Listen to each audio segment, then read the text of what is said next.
This video contains references to suicide and suicidal ideation. It also has spoilers for Cairn, Jusant, baby steps, and I guess maybe peak, depending what you count as a spoiler. Cairn asks why you would climb a mountain. The mountain in question is Mount Kami, and it's already killed at least 159 people. Nobody has ever stood on its summit, but Ava is determined to. In pursuit of this dream, she ignores her girlfriend, misses the death of her cat, annoys everybody who's funding the trip, and is rude and abrasive to Marco, the other climber she meets on the mountain. And so, the game asks, why? What about climbing a mountain makes it worth it to push away everyone close to you and personally endure immense stress, pain, and risk of death? And then it doesn't answer the question. Sometimes it tries to, even claims to, but none of its attempts work. For example, in a scene where Marco really pushes Ava to tell him why she climbs, she says, "The best feelings of freedom, pleasure, and meaningfulness I've ever felt, they came to me when I exceeded my limitations. Those fleeting moments when I'm not in the mountains, but I am the mountain."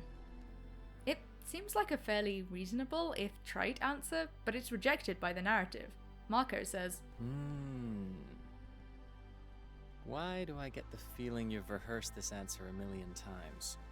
So, we're back to square one. Actually, worse, we've ruled out the idea that it could be because of the challenge, the physical exertion, the connection to the space around you, and then, in the very next scene, Cairn attempts to give us a more sincere answer from Ava.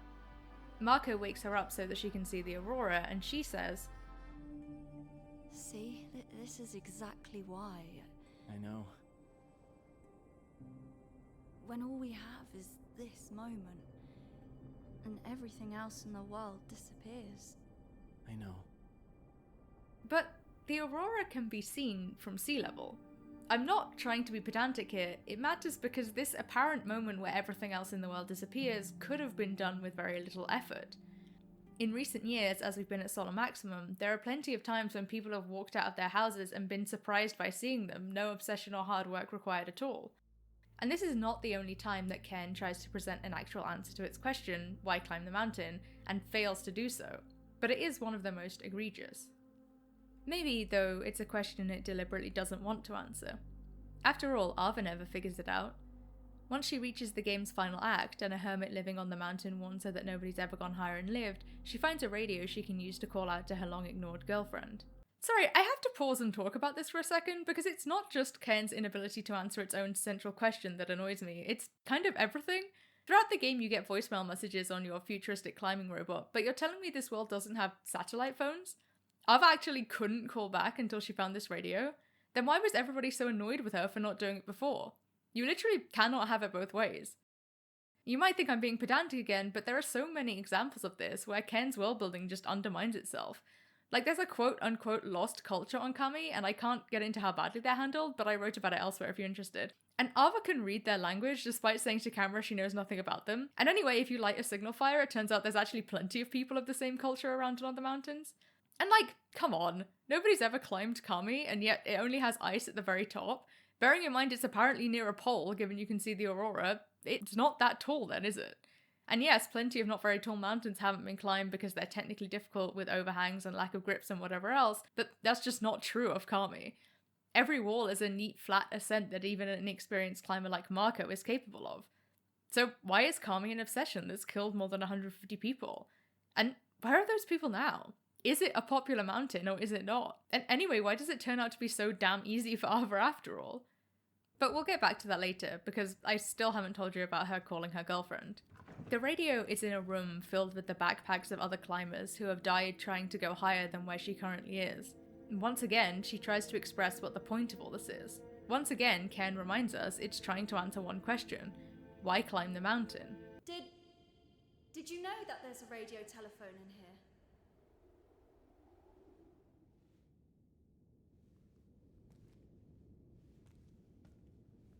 Do you know if it works?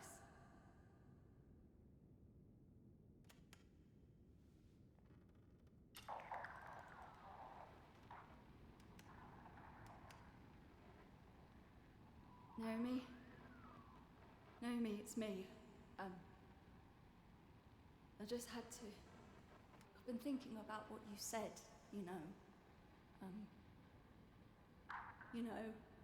about why I'm doing all of this. And I guess I tried to find an answer that you could hear. And I oh, fuck!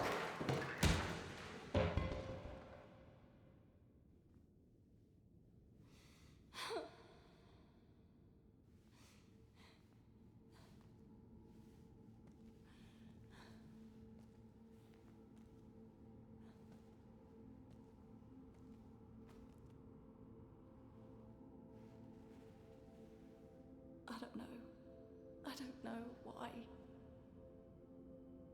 Oh, I wish I knew. I don't.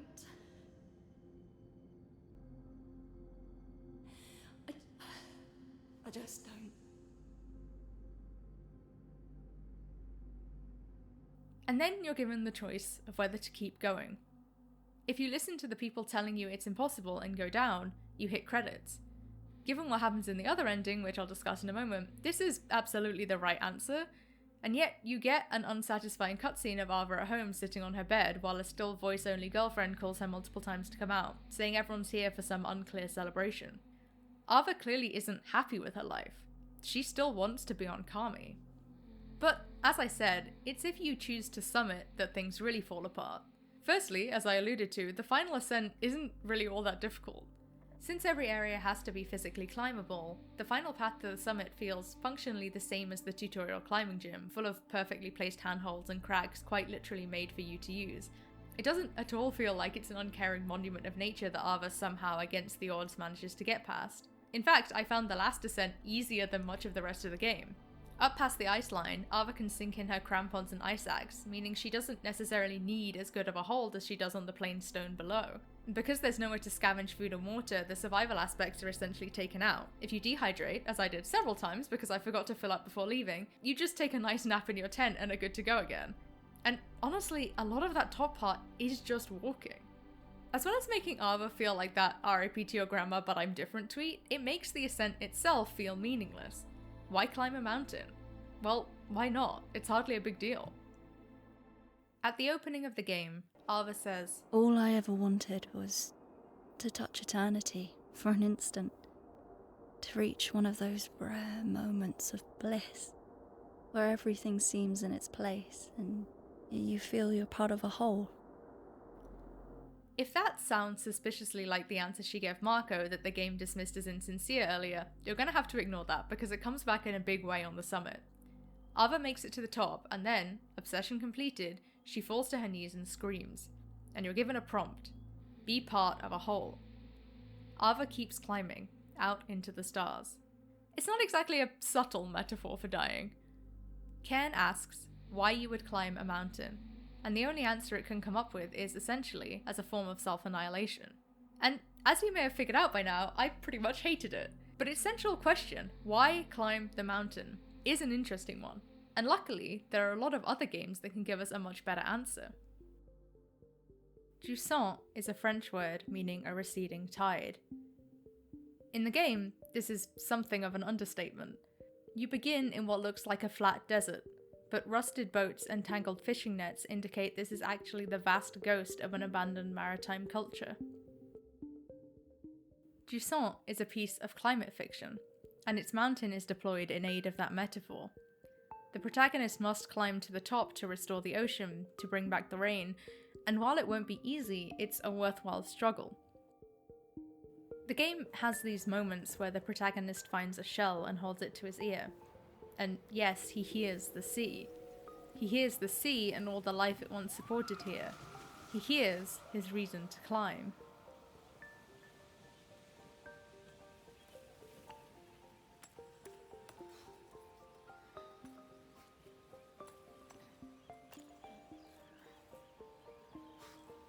Jusant, unlike Cairn, doesn't claim realism in its climbing and is much better for it. Where every gamified system in Cairn distracts from its reported purpose, the ways Jusant is clearly catering to the player build into its central metaphor. When I survive a whole day on a single bowl of foraged dandelions in Cairn, or stick spider-like to a wall with no visible handholds, I'm pulled away from the alleged danger that Ava is in, the difficulty she supposedly goes through in pursuit of her obsession. But when tiny rock-like beetles ferry me to my destination in Jusant, I'm given the room to interpret them as part of the story. This is not a game about overcoming the forces of nature, it's about working with them to reach a shared destination. As well as the beetles and other natural forces, there's the fact that while Cairn wants me to believe its neatly climbable walls are coincidental or even not really there, the Tower of Jusant was clearly in-universe designed for people to climb. Like the beetles, it contributes another layer to the message. We might not be able to fix what's broken now, but we can leave handholds that might help those who come after us. In summary, Jusant answers the question of why we would climb the mountain with an allegory. Because we must do difficult things to avert or undo disaster. And it reminds us that when we do, we won't be climbing alone. We'll have what people built before us and our connection to the land as allies. Cairn isn't interested in this, and there was no reason it had to be an environmental narrative, but once again, its unfocused approach leaves it undermining itself. Despite its alleged focus on Ava as a selfish person, Cairn isn't interested in making her selfish towards the planet. But one of the considerations a person should take when climbing a mountain, when addressing that why, is the fact that many mountains are polluted by large amounts of rubbish, from plastic food wrappers and abandoned tents all the way up to human waste and dead bodies.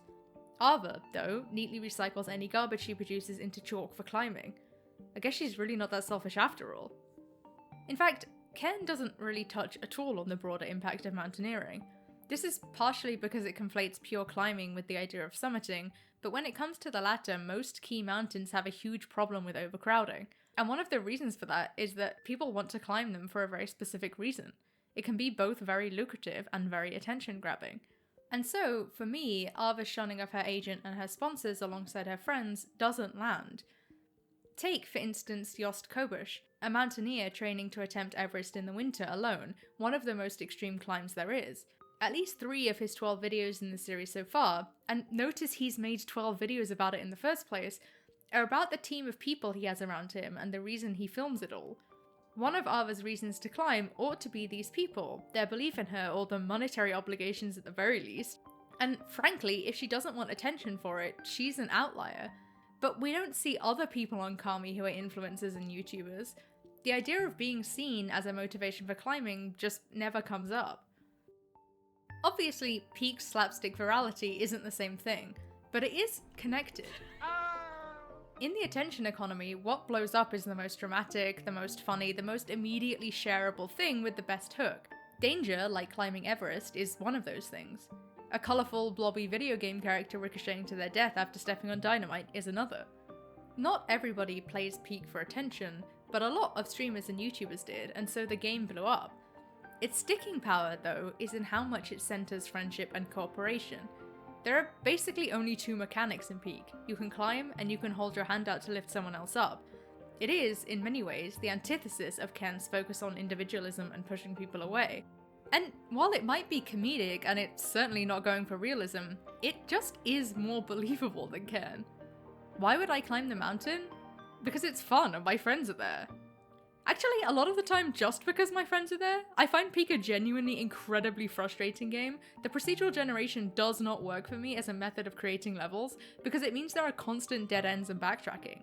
But I do like playing it, because my friends are there. I am not good at Peak. And last summer when it came out, I was, let's just say, not having a good time. And for weeks, me and my friends would try and climb the mountain, and I would often drag us down. Even when we did succeed, I was only a ghost. It took my friends 3 months to get me to the top of the mountain alive. But they did, and they never once stopped believing it was possible, even though I absolutely didn't think I was ever gonna make it. Mountaineering is not a solo activity. Even if you don't need guides and porters and can conveniently leave that exploitation out of your narrative, you need coaches and teachers and sponsors. At the very least, you need dozens of anonymous workers in a supply chain to make and ship the food you'll take with you. Unless you're Ava and you just raid every bear-proof box on your route so that whoever follows you will presumably starve to death. I know she's a video game character, it's an abstraction, but every abstraction in Cairn is so bizarrely forced to serve a narrative that doesn't make sense. Ava didn't need to be completely self-absorbed to be obsessed with the mountain. In fact, it would have been better if she wasn't. The more I think about it, the more I find that Cairn's biggest mistake was not giving Ava any reason to come down. When she goes home, she has nothing. She clearly does not care about her girlfriend, and though other friends are alluded to, the only one we know is Marco, who she's not exactly fond of and isn't given any reason to be. And this is very strange to me, because the writer of the game has said that Cairn was heavily inspired by the documentary Free Solo, which is the profile of the climber Alex Honnold. Nominally, it's about Honnold's free solo, that is climbing without ropes or other equipment, of El Capitan. And it absolutely does pose the question of why he would do something that could kill him, and leaves that open to interpretation by the viewer. But Free Solo is also a love story. A huge amount of the documentary is focused on Honnold's girlfriend, Sanny McCandless. When she's first introduced, Honnold is skeptical, saying he expects to lose many girlfriends throughout his life because they won't be able to accept the danger of what he does. But McCandless stays his partner through the whole documentary. Honnold doesn't hold it against her when a mistake she makes causes him to get injured during his training for El Capitan. The two of them move into a house. Before that, Honnold was living out of his van, and McCandless clearly does struggle with fear for him, but she doesn't leave. The two of them got married in 2020, 2 years after the documentary aired. They now have 2 children. Honnold also has friends. He's constantly shown climbing with other people. He has a charity he gives a third of his income to, which works on solar energy projects. He's shown visiting people whose lives he's improved. And yet, Ava has nothing. The developers didn't give her a reason to come down, and so of course she goes up. And that is much, much less interesting to me than looking at Honnold and seeing every reason to come down, and yet watching him still go up. So, I wrote most of this video essay before playing Baby Steps, and I was intending to end it with a coda along these lines. While I was working on this essay, I took part in my first long trail run, doing about 30 exceptionally muddy kilometers on a cold and rainy Saturday, and I spent a lot of it thinking about Cairn, and how you don't find your answer to why you would do something difficult and uncomfortable until you do something difficult and uncomfortable. And I wanted to encourage people, whether you liked Cairn or not, maybe especially if you liked Cairn, to find something that was at a threshold for you that would be genuinely difficult, but would still be enjoyable, both in the doing and in the sense of accomplishment. People often talk about how pushing your limits is important to growing as a person and developing self-belief, but the thing I really wanted to drill down into is that so often difficult things we do are things we're forced to do, which builds up a lot of resentment. Whereas if you do something that you genuinely find rewarding, it's a completely different feeling. When I started Baby Steps, all of this was in my mind too, and I ended up signing up for another trail race within an hour of playing because it was giving me the same feeling. But then my experience of playing that game turned into something very different, and so I've pared down this section and put it in here, but I do genuinely encourage finding your own reason, if not to climb a mountain, then to do something challenging. Okay, one more thing before we get into this, just a disclaimer that Baby Steps is published by Devolver, and I've done some editing work on one of Devolver's previous games, and I'm currently doing the same on an upcoming one. They're not involved in this video in any way, but I'm a critic and a journalist before I'm a video essayist, so I'll always let you know if there's even a small amount of crossover. Alright. Why climb a mountain, according to Baby Steps? Protagonist Nate is a depressed 35-year-old living in his parents' basement, and when he's transported to this weird other world, he sort of doesn't give much attention to why he's climbing. He just goes, and doesn't stop going. There's the comedy answer, of course. Nate needs the toilet. Wherever he goes, he's looking for a bathroom, and everyone tells him, Nate, you're out in nature, just go pee behind a bush. But he's not satisfied with that.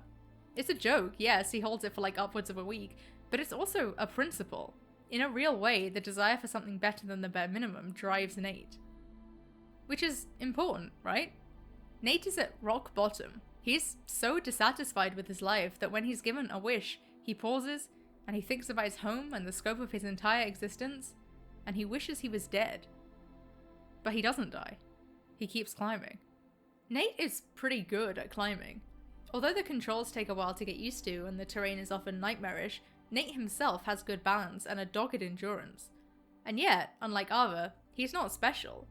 Nothing implies he has something either inherent or learned that makes him more able to climb this mountain than anybody else. He's just a guy who wants a little better for himself. And so, unlike Ava, he can't just climb anywhere.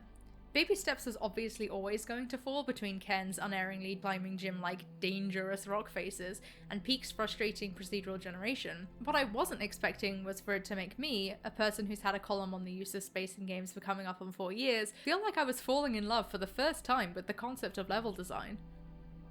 Almost every area of Baby Steps has clearly had so much thought and playtesting poured into it, carefully crafting where you're likely to fall and how far you'll have to go until there's a built-in checkpoint. Not a save point, but something that'll most likely arrest any downward momentum you've managed to build up. And when you do fall, you'll often be funneled towards a different path that'll skip the obstacle that knocked you down. Basically anything in this game that doesn't have you bashing your head against the same thing over and over again feels like a staggering act of kindness, but it does hand them out with decent frequency. My favourite of these is the water wheel, which is really obvious and scary for a long time in the level before you get there, and when you inevitably fall to it, it washes you pretty far down. But it leads to an ascent that is tricky enough to feel like an accomplishment. Placing your feet under whitewater isn't easy, but leads you to above the water wheel. And then, of course, there's the stairs. Towards the end of the game, there's an incredibly tall vertical cliff face with a single path up it. One of the NPCs appears and tells you it's called the Manbreaker. I mean, I say it has a single path up it, I wouldn't know. I took the stairs. I knew about the stairs before I started playing Baby Steps, because I'd read a piece by Giovanni Colantonio in Polygon in which he makes the case for them. Throughout the story, you experience no shortage of frustrating vignettes where Nate makes life harder for himself because he's too insecure to accept any assistance, he writes. To choose the stairs is to finally allow Nate to accept help. Reading this a couple of months ago, thinking I would never play Baby Steps in the first place, I was sold. Even when I decided I would play the game for this video, I was talking to friends about how I have no ego in games. I know who dragged me up the mountain in Peak, and it sure as hell wasn't myself. If my friends don't mind that I'm clearly the weakest link, what do I care about strangers judging me, let alone an NPC? It doesn't matter that he doesn't think I'm good enough to climb the Manbreaker. He's right. That's not a judgment on my character, it's just a fact, like saying I'm never going to be an Olympic marathon medalist. That's not a bad thing. And what do I care if he wants me to call him Lord at the Top? He's not even real. Nate's not even real. None of this is real. Why am I still staring at these fucking stairs? Just climb them, I have a video to make. I do agree with Colantonio. There is no right or wrong answer here. It is character development for Nate to accept help. Something Colantonio also doesn't mention is that it's character development for Nate to shrug off what other people think of him, to allow himself something even if others might mock him for it. The NPCs in Baby Steps are often not out to help Nate at all. They can be cruel and petty and belittling, but that doesn't have to shape his actions. He can— Nate, fancy seeing you here. We're so close. I could reach out and touch you on the nose. No, but it's dangerous. Yeah, it's dangerous for me. I'm on the Manbreaker. Why didn't you take the stairs? Oh, Jim told me not to. What? Yeah, no, he said, Mike, you're ready. No, Yeah, no, because I've been to every challenge. you're not ready. Yeah, no, I am. You know, I was so green when I got here a few days ago. You remember? I was such a goofball. Yeah. But I'm kind of an expert now. Wait, But- but it's too hard though, right? Well, just, I mean, it's sublime. It's just a pile of rocks. Yeah, no, it's just rocks. Yeah, of course. That doesn't look like anything. But, to the expert foot of a hiker, there's a kind of a invisible beauty that you just sense. Like what? I can't even put it into words. So good. Well, this one's actually beautiful, too. Just looks like stairs. No, it's not just stairs. The repetition, it's a crucible for your mind. That sounds kind of interesting. It's meditative. Yeah. Maybe I'll give that a try later. What do you mean? Yeah, I'll just jump off and do the stairs after I've done the Manbreaker. Oh, Thanks, Nate. yeah. You're always so helpful. Oh, All right, Salada. it's a lot of... fuck.